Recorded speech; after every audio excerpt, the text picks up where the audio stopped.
أسوأ غسول للبشرة الدهنية والبشرة العادية، وبيطلع حبوب، وما بي ما بينقيش البشرة. هو طبعا انا سايبه لكم مفاجأة، لان انا هطلعه لكم دلوقتي.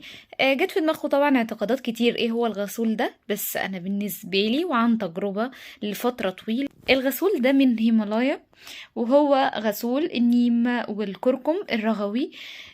أسوأ غسول للبشرة الدهنية والبشرة العادية. بجد بلاش تشتريه، هتضيعي فلوسك عليه. ليه بقى؟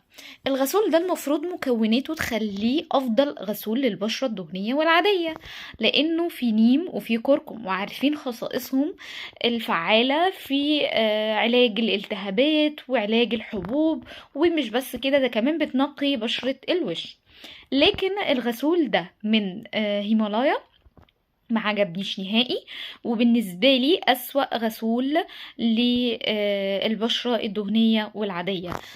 هيطلع لك حبوب، هينشف بشرتك، مش بس كده، كمان مش هينقيها، هيزود البثور. فنصيحتي ليكي ما تشتريهوش أبدا.